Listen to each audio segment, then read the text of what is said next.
9 స్థానాలకు ప్రకటించారు. ఇక ప్రకటించిన 8 స్థానాల వెనకాల కూడా రీజన్స్ ఉన్నాయి.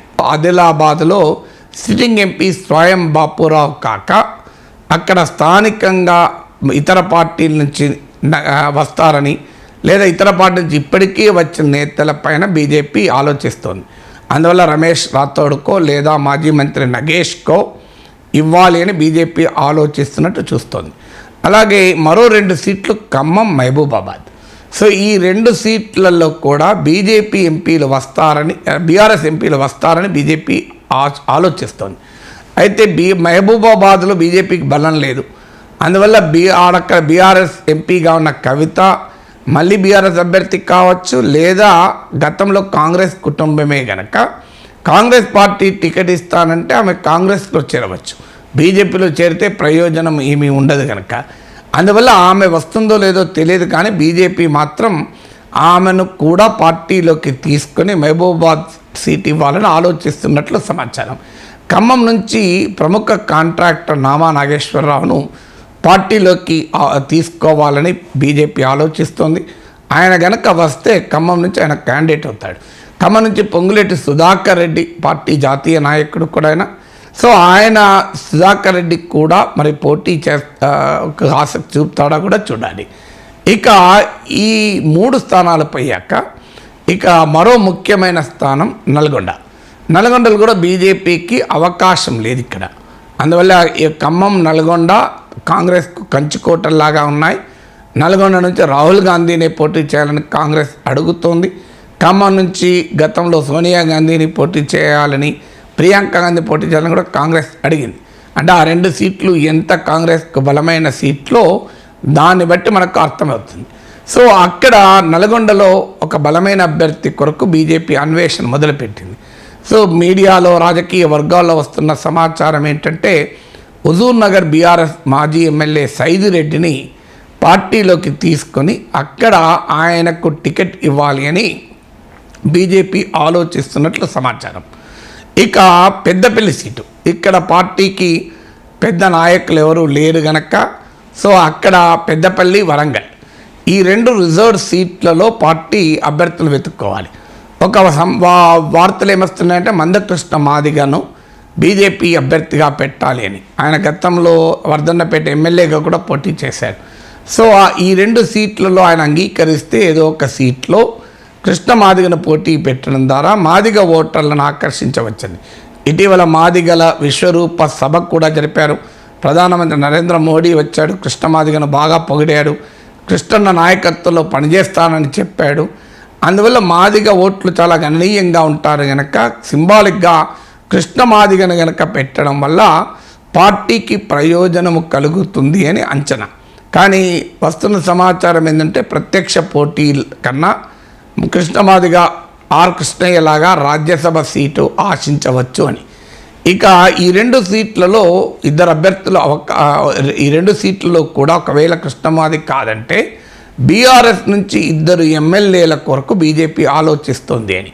సో ఆ ఎమ్మెల్యేల నుంచి వర్ధన్నపేట ఎమ్మెల్యేను ఆకర్షించి వరంగల్లో పెట్టాలని, పెద్దపల్లి లోక్సభ స్థానంలో కూడా మరో బీఆర్ఎస్ ఎమ్మెల్యేకు బీజేపీ గాలం వేస్తుంది. వీరు కాకుండా ఒక రిటైర్డ్ ఐపీఎస్ అధికారి పేరు కూడా ఇక్కడ పరిశీలనలో ఉన్నాయి. ఇక మరో కీలకమైన స్థానం మెదక్, కేసీఆర్ సొంత ఇలాకా అది. ఇక్కడ రఘునందన్ రావు దుబాక మాజీ ఎమ్మెల్యే చాలా కాలంగా అడుగుతున్నాడు. ఆయన గతంలో కూడా పోటీ చేశాడు ఎంపీగా. దుబాకలో ఎమ్మెల్యేగా రఘునందన్ రావు ఉప ఎన్నికల్లో గెలిచిన తర్వాతే వాతావరణంలో గణనీయమైన మార్పు వచ్చింది. అంటే బీజేపీ అనుకూల రాజకీయ వాతావరణం వచ్చింది. సో ఇక్కడ రఘునందన్ రావు ఆశిస్తున్నాడు. కానీ రఘునందన్ రావుకు నెగిటివ్గా ఉన్న అంశాలు ఏంటంటే ఆయనకు పార్టీలోనే ఉన్న ఒక బలమైన వ్యతిరేక వర్గం. దాంతో ఇటీవల విజయ సంకల్ప యాత్ర మెదక్ పార్లమెంటరీ నియోజకవర్గంలో జరిగినప్పుడు కూడా హైదరాబాదులో విజయ సంకల్ప యాత్ర కిషన్ రెడ్డి జరిపినప్పుడు రాజాసింగ్ డుమ్మా కొట్టారు, గైరాజరయ్యారు. మెదక్లో విజయ సంకల్ప యాత్ర మీడియాలో వచ్చిన కథనం ప్రకారం మొదటి రోజు రఘునందన్ రావు పాల్గొన్నాడు. కానీ ఆ తర్వాత అదే రోజు ఢిల్లీలో సమావేశం జరిగింది.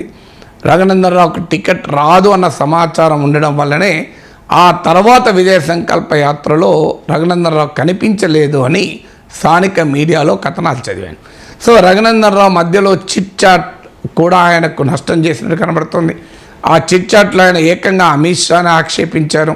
మునుగోడులో 100 కోట్లు ఖర్చు పెట్టినా గెలవలే, అమిత్ షా వచ్చి ప్రచారం చేసినా గెలవలే, దుబ్బాకలో నేను అమిత్ షా రాకపోయినా గెలిచాను, నన్ను లెజిస్లేచర్ పార్టీ నాయకుడిగా ఎందుకు చేయరు, ఇలాంటి ప్రశ్నలు బీజేపీ నాయకత్వాన్ని ఇరుక్కున పెట్టి ఇబ్బంది పెట్టేలా ఆయన బహిరంగంగానే మాట్లాడారు. ఆ ఆడియో కూడా బయటకు వచ్చింది. ఆయన ఎమ్మెల్యే ఎలక్షన్ల సమయంలోనే కాంగ్రెస్ వైపు చూస్తున్నాడు, లేదా బీఆర్ఎస్కి వెళ్తాడని కూడా వార్తలు వచ్చాయి. ఆయన గతంలో బీఆర్ఎస్ నుంచి కాంగ్రెస్కి వచ్చి కాంగ్రెస్ నుంచి బీజేపీకి వచ్చాడు. అందువల్ల వెనక్కు పోయడానికి కూడా అవకాశం ఉంటుంది. సో ఇప్పుడు పార్లమెంట్ ఎన్నికలకు కూడా మళ్ళీ కాంగ్రెస్లో చేరుతాడు అని కూడా వార్తలు వస్తున్నాయి.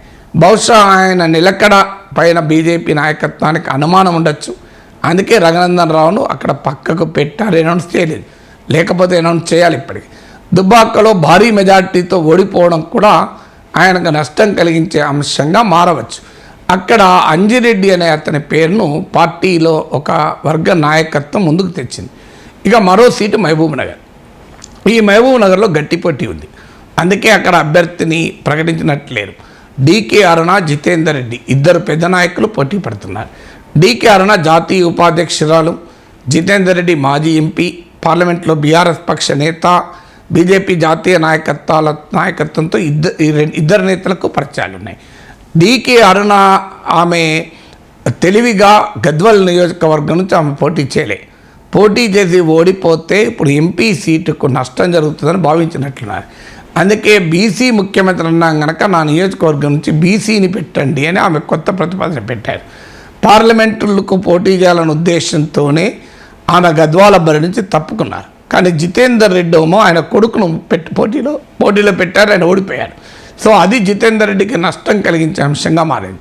చూడాలి ఈ ఇద్దరు నేతల్లో ఎవరికి ఎంపీ అవుతారని. ఎందుకంటే ఇక్కడ మహబూబ్ నగర్లో గెలిచిన అభ్యర్థి ఇప్పుడు ఎలాగైతే కిషన్ రెడ్డి, బండి సంజయ్, ధర్మపురి అరవింద్ ఇలాగా మహబూబ్ నగర్ నుంచి గెలిచే ఎంపీ కూడా కేంద్ర ప్రభుత్వంలో అవకాశం ఉండే నాయకులు అవుతారు. అందువల్ల కూడా మహబూబ్ నగర్ నుంచి కూడా గట్టి పోటీ బీజేపీ, ఎందుకంటే లాస్ట్ ఎలక్షన్స్లో కూడా సెకండ్ పొజిషన్లో ఉంది. మారిన రాజకీయ పరిస్థితుల్లో బీజేపీకి గెలుస్తుంది అన్న ఆశ ఉన్న నియోజకవర్గాల్లో మహబూబ్ నగర్ ఒకటి. సో అందువల్ల అక్కడ కూడా ఇంకా ఆ ఇద్దరి మధ్య పోటీ ఉండడం వల్ల అభ్యర్థిని అనౌన్స్ చేసినట్టు లేరు.